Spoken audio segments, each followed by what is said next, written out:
Welcome back everyone on Engler Zone channel and TGT PGT Mock Test 5 के कुछ important questions आज की इस क्लास में हम डिस्कस करेंगे इंग्लिश लिटरेचर से रिलेटेड।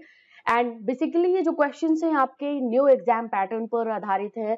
आपकी ये स्पेशल क्लास है जो कि इस चैनल इंग्लिश लिटरेचर के इंग्लिश जोन चैनल पे आपको मिल रही है। इससे पहले ऑलरेडी 4 मॉक टेस्ट अपलोडेड है चैनल पे। आप प्लीज वीडियो सेक्शन पे जाके उसे चेकआउट कर लीजिएगा और साथ ही साथ एंड स्क्रीन पे देख लीजिएगा। आपको उन इंपॉर्टेंट वीडियोस के अभी तक के जो 4 अपलोडेड मॉक टेस्ट है टीजीटी पीजीटी इंग्लिश लिटरेचर से रिलेटेड, उनके लिंक आपको एंड स्क्रीन पे भी मिल जाएंगे। तो चलिए बिना डिले किए हुए let's jump on to the question. And here we have the 166 question. इससे पहले 165 क्वेश्चंस हमने डिस्कस कर लिया है अपनी क्लास में, जो कि 4 मॉक टेस्ट के फॉर्म में इस चैनल पे अपलोडेड है। तो 166 क्वेश्चन है। Beowulf, an important piece of literature of Old English period, is a or an lyrical ballads, classical epic, prose narrative or Anglo-Saxon epic. Which one is the correct answer of the 166 question? And the answer we have the option D. Option D answer क्यों है? क्योंकि Anglo Saxon epic है। इसी era में Beowulf नामक जो आपकी epic poem है वो लिखी हुई है। And the writer of the epic poem we have unknown. हमें नहीं पता है who is the writer of this epic poem. And the poet की बात करते हैं जिसने इसको लिखा हुआ है, दैट इज अननोन। ओके, तो ये हमारा आंसर है क्वेश्चन नंबर 166 का। 167 को देखते हैं question. The child king who ascended the throne in English in 1377 was. आपको बताना है कि कौन सा वो चाइल्ड किंग था जो कि 1377 में किंग इंग्लैंड की राजगद्दी पे असेंड हुआ एज अ किंग। और वो चाइल्ड किंग था, मींस उसकी एज जो थी वो बिलो 18 इयर्स थी। आपको उसका नेम बताना है। ऑप्शन है रिचर्ड फर्स्ट, ऑप्शन बी है रिचर्ड सेकेंड, एडवर्ड थर्ड या Henry second. Go for the right answer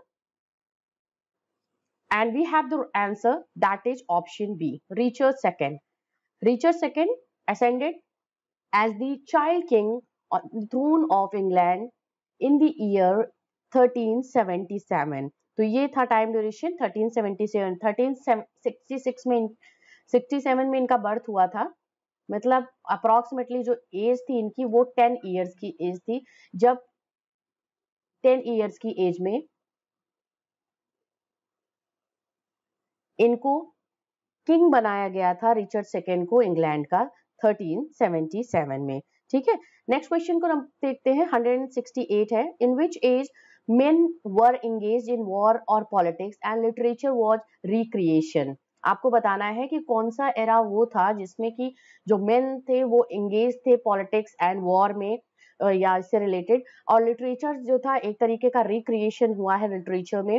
that was the time of the Jacobean age, Victorian age, new classical age या Elizabethan age. And the option D is the correct answer, that is option D, Elizabethan age. तो यहाँ पे हम option D correct करेंगे 168 का।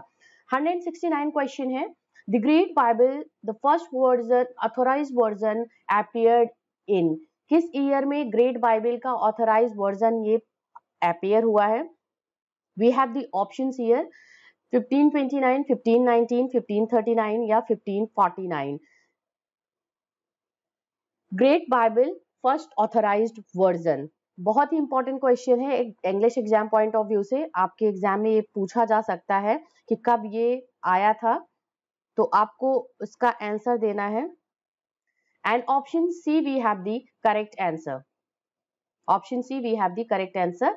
1539 is the right answer of this question. देखिए आप confuse मत होइएगा। 1611 वो था जब किंग जेम्स की बाइबल आई थी। किंग जेम्स ने क्या किया था? बाइबल का ट्रांसलेशन किया था, sorry Bible translation into English. But ये जो था ग्रेट बाइबल की बात कर रहे हैं, द ग्रेट बाइबल। और यहाँ पे क्वेश्चन है the great Bible the first of the authorised version appeared इन, तो ईयर वो है 1539 का ये आया था इंग्लिश ऑथराइज। और किसने? By King Henry eighth of England, ये भी ध्यान दीजिएगा, King Henry eighth. Okay, next question 170 question को देखते हैं। The black death was a literary intellectual movement, a social movement, a terrible plague bringing poverty and unrest, a revolt against Edward third.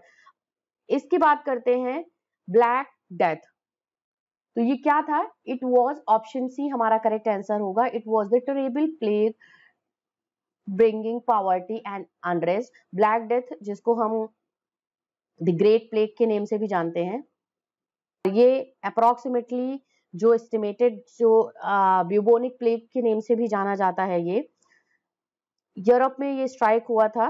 और इसके जो बेसिकली इसका जो time था उसकी अगर हम बात करते हैं तो ये 1346 से 1353 के आसपास का टाइम था, जब चौसर का बर्थ हो चुका था। उस टाइम ड्यूरेशन पे ग्रेट प्लेग का जो एक अटैक था, वो ब्लैक डेथ का जो अटैक था वो यूरोप पे पड़ा, और उसके बहुत ही जो कॉन्सिक्वेंसेस थे, बहुत ट्रेबल कॉन्सिक्वेंसेस थे, बहुत सी लाइफ्स का जो एक तरीके से लॉस्ट हुई है उस टाइम पे, तो वो उसके नंबर ऑफ लाइफ्स बहुत ज्यादा थी।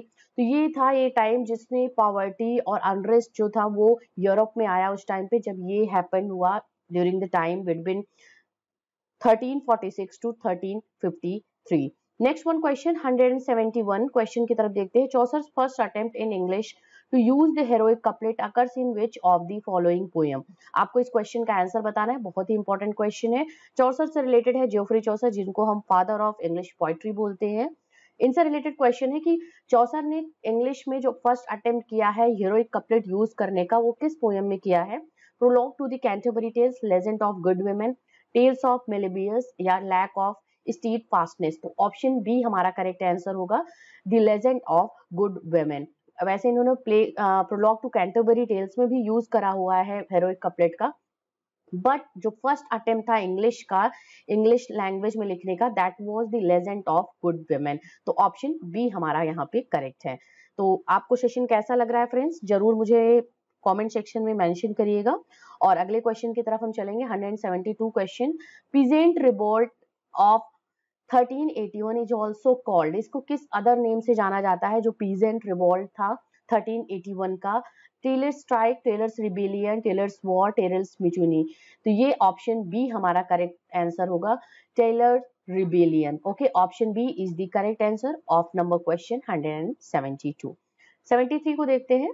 Who is called the real originator of European Protestantism?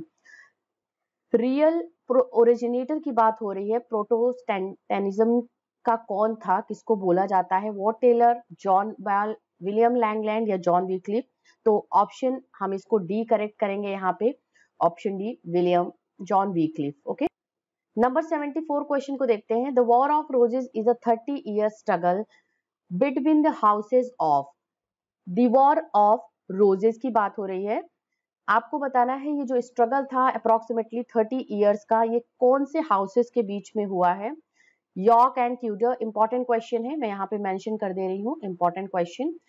लैनचेस्टर या लैंसेस्टायर, ऑप्शन सी लैनचेस्टर, सरे, लैनचेस्टर एंड यॉर्क। करेक्ट आंसर बताइएगा। 30 इयर्स का war of roses, time duration क्या है ये भी मेंशन कर दीजिए आप सभी, अगर आपको पता हो कमेंट सेक्शन में करिएगा, क्योंकि एक तरीके से ये मॉक टेस्ट आपका, ये टेस्ट है, लाइव टेस्ट है आपका, कि आप यहाँ पे पार्टिसिपेट कर रहे हो, कि क्वेश्चंस के आंसर्स दे रहे हो, उसके बाद मैं आपको आंसर बता रही हूँ।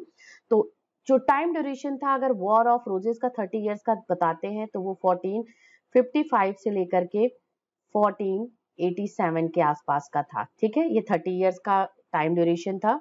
और यहाँ पे जो दो हाउसेस के बीच में स्ट्रगल हुआ है 30 इयर्स का, ये जो जाना जाता है, ये लेट 15 सेंचुरी का टाइम था या मिड 15 सेंचुरी का टाइम था जब ये हुआ है। और इसमें से ऑप्शन डी हमारा करेक्ट आंसर होगा, Lancaster and York. Option D is the correct answer of the question number 174। okay, they are the two rival cadets or houses, royal houses of थे इंग्लैंड के, वॉर ऑफ रोजेस के name से जाना जाने लगा इसको, और ये लैनचेस्टर एंड यॉर्क हाउसेस थे। ओके, तो यहाँ पे option D Lancaster and York. Next question 175, 76, 77 screen पे है आप सभी का, जल्दी से आंसर करिए मुझे। और हम देखते हैं 75 क्वेश्चन को। 175, the phrase Jacobean drama is related to the drama of the age of James first, the drama of the age of James fourth, the drama of the age of Charles first, या drama of the age of Elizabeth. Jacobean dramatist की बात करें तो Jacobian era में Milton ने भी अपने works को लिखा हुआ है। इसके साथ ही साथ यहाँ पे John Webster as a great dramatist यहाँ पे रिगार्ड किए जाते हैं, one of the prominent dramatist John Webster. और आपको बताना है जो जैकोबियन एज का टाइम था वो 163 से रिगार्ड किया जाता है, जैकोबियन एज। तो इसमें बताइएगा किससे रिलेट करता है ये फ्रेज। और यहाँ पे जो टाइम है अगर इसकी बात करते हैं 1603 से 1625। तो मोस्ट कुछ वर्क शेक्सपियर ने भी अपने इस एरा में लिखे हुए हैं जैकोबियन एज में, जैसे हम इनको एलिजाबेथन एरा का prominent one of the most important dramatist regard करते हैं। बट अपने कुछ इंपॉर्टेंट लास्ट जो इनका फेज था लिटरेरी करियर का, उसके कुछ इंपॉर्टेंट वर्क जिसमें आपका ये आता है टेम्पेस्ट आता है, इसके साथ ही साथ सिम्बेलाइन, पेरिक्लेस, ये इंपॉर्टेंट वर्क्स हैं जिन्होंने 603 के बाद इन्होंने लिखा हुआ है। तो ये मैं यहाँ पे एज मेंशन कर दे रही हूँ 1603 टू 1625। और आपको पता है ये क्या है, ऑप्शन हमारा यहाँ पे करेक्ट आंसर ऑप्शन फर्स्ट है। Option A is the correct answer. James I, the drama of the age of James I is known as the Jacobean drama। ठीक है, 1603 पे के टाइम में जेम्स फर्स्ट असेंट हुए थे थ्रोन पे England के, और इसीलिए इनको जैकोबियन एरा को के नेम से जाना जाता था। और ये कैरोलाइन एरा को इसको प्रीसीड करता है, precedes the Caroline era। Okay, next question को देखते हैं 176 question। Who describes restoration comedy and artificial? restoration comedy को artificial comedy किसने रिगार्ड किया है, इसका आंसर आपको बताना है। Option A doctor Johnson mean Samuel Johnson की बात हो रही है, चार्ल्स लैम, मैथ्यू अर्नोल्ड या T S. Eliot. The correct answer we have option B, Charles Lamb. Okay, Charles Lamb was also the critic and he described restoration comedy as an artificial comedy because बहुत ही artificiality, French civilization, French जो fashion था, art culture था, उसको बहुत ज्यादा follow किया गया, और वो भी आर्टिफिशियलिटी के साथ में फॉलो किया गया, क्योंकि ये जो टाइम था 18th सेंचुरी का टाइम था, और लोग थोड़ा जो ड्रामेटिस्ट थे, जो राइटर्स थे, वो मोस्टली आर्टिफिशियल चीजों पे ज्यादा बिलीव करते थे, रियलिटी को कहीं दूर वो एक्सेप्ट नहीं करते थे, या रियलिटी बेसिस चीजों को नहीं अपने वर्क्स में दिया करते थे उसको प्लेस। तो that's why Charles Lamb called restoration comedy as an artificial comedy। Okay, next question we have 177 question। The age of Pope is known as the age of tolerance, moderation and common sense, the age of scholarship, vaingloriousness and shrewd political activity। Option C, the age of favor, unrest and intellectual barrenness, या है option D, the age of chaos, confusion and conditionedness। तो which one is the correct answer of the question. The age of Pope की बात हो रही है, Alexander pope के as की बात हो रही है। रिगार्ड करते हैं तो 700 से लेकर के 1744 का जो टाइम ड्यूरेशन था, that is called as the age of Pope in English literature. और इसके इंपॉर्टेंट राइटर भी इस एरा के ओलिवर गोल्ड स्मिथ हैं, जो 18th सेंचुरी के हैं, अगस्टन एज भी बोला जाता है इसको। तो ये जो टाइम था, इसको अगर हम जानते हैं तो ये age of tolerance, moderation and common sense के नेम से जाना जाता है। ऑप्शन ए हमारा यहाँ पे करेक्ट आंसर होगा, ये आप नोट डाउन कर लो। Next question 178 question. Milton is regarded as the last Elizabethan because. Last Elizabethan Milton को क्यों रिगार्ड किया जाता है? He wrote in Shakespeare style and died at the end of this period. He shared the spirit of Renaissance, which includes humanistic studies and reformation. He admired Shakespeare and adored Spenser for his sonority and none of these। तो आप चलिए मुझे इसका answer बताइए, बहुत ही common sense use करिए, बहुत ही easy question का आंसर है इसका। अगर हम मिल्टन को रिगार्ड करते हैं लास्ट एलिजाबेथन, तो किस वजह से रिगार्ड करते हैं, इसका आंसर मुझे दीजिए। और ऑप्शन बी हमारा करेक्ट होगा, क्योंकि जो स्पिरिट थी रेनेशा की, जो एलिजाबेथेनेरा में हम रेनेशा का एक तरीके से इन्फ्लुएंस देखते हैं लिटरेचर, आर्ट, कल्चर में उस टाइम के, तो वही था। He shared the spirit of Renaissance which includes humanistic studies and the reformation. अगर हम पैराडाइज लॉस्ट की भी बात करते हैं तो इन्होंने जो अपने वर्क्स में जो ब्लेंड किया है पैराडाइज लॉस्ट में रिफॉर्मेशन या एक रेनेशा की क्वालिटी को, वो दिखाता है कि इसीलिए इनको लास्ट एलिजाबेथन रिगार्ड किया जाता है, मिल्टन को, जॉन मिल्टन को। तो ऑप्शन बी हमारा आंसर होगा। 179 क्वेश्चन के बारे में बात करेंगे। In Dryden's famous satirical allegory Absalom Achitophel and Absalom is a, बताना है इनकी सटारिकल एलेगरिकल जो वर्क है एब्सोलम एंड एक्टोफेल, इस पे जो कैरेक्टर है एब्सोलम का वो क्या है। It was a biblical character, Duke of Monmouth, या द काउंसलर सॉफ्टसबरी, या Oliver Cromwell. Who was the Absalom? आपसे बात हमने कर ली कि ये एक सटारिकल पोएम है जो कि कब पब्लिश हुई है। पब्लिश मैं बता दे रही हूँ यहाँ पे 1681। Okay, 1681 is the publication year of this work, satirical work. Heroic couplet में लिखा गया ये वर्क है एब्सोलम एंड एक्टोफिल। तो आपको बताना है कि कौन है इसमें। That is option B. The Duke of Monmouth is known as the Absalom in the famous satirical allegorical work of Dryden, that is Absalom and Achitophel। और यहाँ पे रिप्रेजेंट कर रहे हैं जो वो ड्यूक ऑफ मैनमाउथ को बोला जा रहा है इस। Next question, here we have the 180 question. Which type of comedy represents the oddities and idiosyncrasies of character on the stage?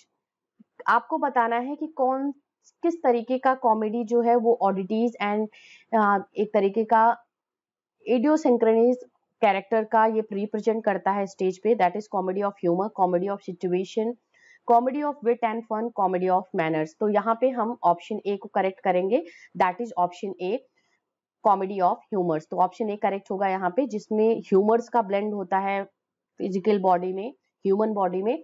और ये 4 तरीके के ह्यूमर्स होते हैं जिनका इम्बैलेंस कैरेक्टर को एक तरीके से, या उस ह्यूमन बॉडी को, ह्यूमन कैरेक्टर को एक तरीके से, कहीं वो डिसअपॉइंटिंग अगर किसी ह्यूमर का ज्यादा उसमें ब्लेंड होता है या ज्यादा वो क्वांटिटी में होता है तो वो या तो एक तरीके से थोड़ा सा एसेंट्रिक वे में बिहेव करेगा या एक तरीका पेसिमिस्टिक वे में बिहेव करेगा। तो इस तरीके से, या थोड़ा सा एक एंगर वे में बिहेव करेगा, एंग्री मैन होगा वो। तो इस तरीके से ये 4 ह्यूमर्स है, कॉमेडी ऑफ ह्यूमर्स। इस चैनल पे ऑलरेडी अपलोडेड है कॉमेडी ऑफ ह्यूमर से रिलेटेड वीडियो, आपको मिल जाएगा, सर्च कर लीजिएगा इस चैनल के वीडियो सेक्शन में ये वीडियो। तो आपको उस पे बेसिकली आपको अच्छे से पता चल जाएगा what is comedy of humour is exactly, and किस तरीके के वर्क्स इसमें लिखे गए हैं, किस राइटर ने, किस ड्रामेटिस्ट ने इस पे इंपॉर्टेंट वर्क्स लिखा है। तो ये स्टेज पे जो रिप्रेजेंट करता है oddities and idiosyncrasies of a character, that is called comedy of humours. तो ऑप्शन ए हमारा करेक्ट है 180 का। 181 क्वेश्चन को देखते हैं। Human body is consisted of 4 humors: blood, phlegm, choler and melancholy. Who opines this opinion? किसने इस opinion को ओपाइन किया है कि ह्यूमन बॉडी में 4 तरीके के ह्यूमर होते हैं, जो अभी हमने लास्ट क्वेश्चन 180 में डिस्कस करा है कि कॉमेडी ऑफ ह्यूमर्स जो बोला जाता है तो वो कौन से 4 ह्यूमर्स हैं?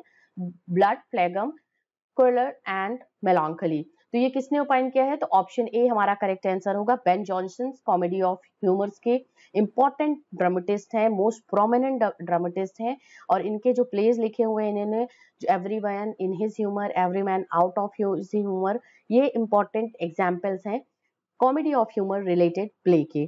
182 की तरफ चलेंगे। Who defined the novel a comic epic in prose? Comic epic in prose ये किसने डिफाइन किया है अपने नॉवेल्स में? Daniel Defoe, Henry Fielding, Horace Walpole, Samuel Richardson. Option B हमारा करेक्ट आंसर होगा। Henry Fielding was the novelist of the 18th century, जिन्होंने ये ओपाइन किया हुआ है, डिफाइन किया हुआ है नॉवेल को कॉमिक एपिक इन प्रोज। और सबसे बेहतरीन जो एग्जाम्पल है इनका, वो उसकी अगर हम बात करते हैं तो जोसेफ एंड्रयूज है। ओके,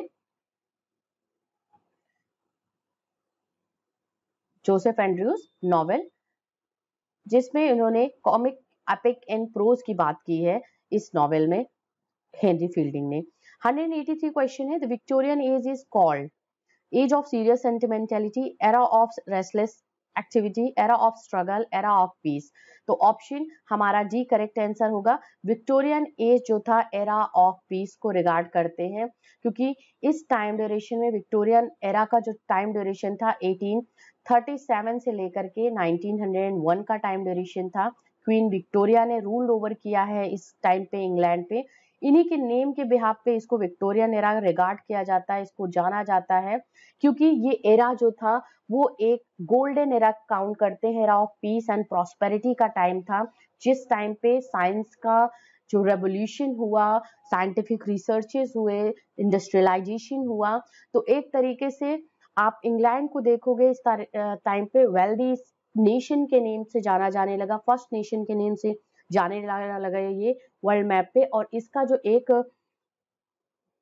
इम्प्रूवमेंट हुआ है सोशल कंडीशंस में, पॉलिटिकल कंडीशंस में बात कर लो आप, या जो वॉर्स होते थे इससे पहले, तो विक्टोरियन एरा का जो टाइम था वो पीस एंड प्रॉस्पेरिटी का टाइम था। तो अगर यहाँ पे पीस एंड प्रॉस्पेरिटी होगा तो that would be basically most important thing, ये important होगा।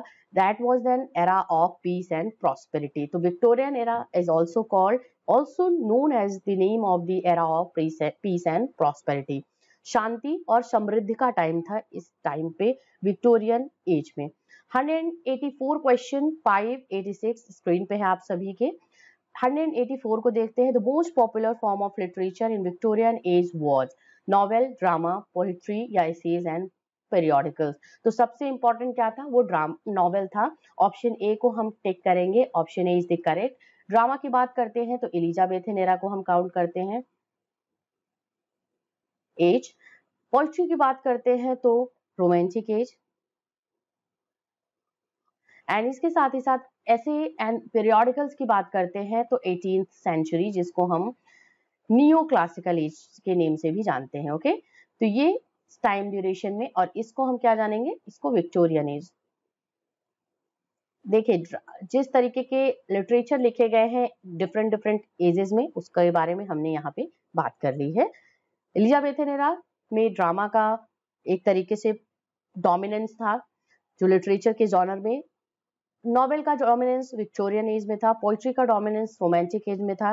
इसके साथ ही साथ एसेज एंड पीरियोडिकल्स का डोमिनेंस हम देखते हैं तो वो 18th सेंचुरी, जिसको हम नियो क्लासिकल एज भी बोलते हैं। तो ये क्वेश्चन यहाँ पे था, the most popular form of literature in Victorian age was novel. Great dramatist, great novelist की बात करते हैं, Charles Dickens, Thomas Hardy, and ये इंपॉर्टेंट नॉवेलिस्ट हैं जिन्होंने कंट्रीब्यूट किया है इंग्लिश लिटरेचर में इस एज में नॉवेल्स के थ्रू। 185 क्वेश्चन को देखते हैं। Who is called the pioneer of the modern psychological novel. Modern psychological novel के पायोनियर का नेम बताना है। अग्रदूत जो मॉडर्न साइकोलॉजिकल नॉवेल लिखा करते थे, George Meredith, Thomas Hardy, George Gissing या George Eliot. Option D George Eliot is the one of the important dramatist, lady dramatist थी। नेक्स्ट नंबर, बस इनको हम नाम से आपको पता चलेगा कि ये कोई मेल ड्रामेटिस्ट थे, बट मेल नॉवेलिस्ट थे, बट ये फीमेल नॉवेलिस्ट हैं। अब इनसे रिलेटेड नेक्स्ट क्वेश्चन है, Mary Ann Evans wrote under the pen name of. तो बिना डिले नंबर ए पे करेक्ट करेंगे, George Eliot. Mary Ann Evans इनका रियल नेम था, बट ये अपने शिड्योनिम या पेन नेम से जो लिखा करती थी, जो अपने नॉवेल्स को पब्लिश किया करती थी, वो इनका था George Eliot. Middlemarch is one of the important work we have of George Eliot. Adam Bede और इसके साथ साथ the mill of the floss, और हमने रोमोला की बात की। इसके साथ ही साथ मिडिल मार्च मैंने ऑलरेडी आपको मेंशन कर दिया है। ये नॉवेलिस्ट जो थी, इन्होंने इन अदर नेम्स जो नॉवेल्स लिखे हैं, ये इनके कुछ इंपॉर्टेंट नॉवेल्स हैं। अगले क्वेश्चन को देखते हैं। 187 question we have on the screen. The Norman conquest 1974 was written by. Norman conquest जो वर्क था किसने लिखा हुआ है, आपको उसका आंसर देना है। 1974 इसमें लिखा हुआ है। वैसे नॉर्मन कॉन्क्वेस्ट जो हुआ था 155 को हुआ था। And here we have the questions, that is question number 87, 88, 89, 190। तो पहला क्वेश्चन 87 का देखते हैं। 187 the Norman conquest 1974 work was written by. देखिए नॉर्मन कॉन्क्वेस्ट जो हुआ था वो 1066 में हुआ था। ये एक इंसिडेंट या इवेंट था लिटरेचर में जो कि हुआ था यहाँ पे 11th सेंचुरी में, जिसके बाद से हमारा जो स्टार्ट होता है वो हमारा मिडिल एज स्टार्ट होता है। बट यहाँ पे अगर हम बात करते हैं, यहाँ पे वर्क की बात हो रही है, किसने इसको लिखा है, आपको इसका आंसर बताना है। Option A Alan Bennett, option B Charles Dyer, Joe Orton, या आपका है एलन एगबॉर्न। तो option Norman Conquest, the battle of Hastings and the fall of Anglo Saxon England, ये किसने लिखा हुआ है? ऑथर की अगर हम बात करते हैं, option D is the correct answer, Alan Ayckbourn. Alan Ayckbourn is the correct answer. अगले क्वेश्चन को देखते हैं 188 which preface was as accepted as the manifesto on the romantic movement। Which preface was यहाँ पे होगा accepted as the manifesto of romantic movement। romantic movement की बात हो रही है, lyrical ballads की बात हो रही है, उसके किस preface को accept किया गया था? manifesto of romantic movement। 100 preface 1979, preface 1800, preface 1802, preface 1805। तो ऑप्शन बी करेक्ट होगा, preface 1800 was accepted as the manifesto of romantic movement. Okay, ये प्रीफेस था जिसको मैनिफेस्टो ऑफ रोमांटिक मूवमेंट का उद्घोषणा जिसको बोलते हैं वो एक्सेप्ट किया गया। 189 question who succeeded queen Victoria after the death in 1901। तो अगर हम बात करते हैं क्वीन विक्टोरिया का जो टाइम ड्यूरेशन था 1837 से लेकर के 1901 का था। आपको बताना है कि इनकी डेथ के बाद में 1901 में किस किंग ने इनको रिप्लेस किया था या इनको सक्सीड किया था। इसका आंसर आपको देना है यहाँ पे। और अगर हम इसकी बात करते हैं तो ऑप्शन जो हमारा होगा वो हमारा है यहाँ पे ऑप्शन डी। यहाँ पे एडवर्ड 7 होगा, एडवर्ड 8 नहीं होगा। Edward 7 was the king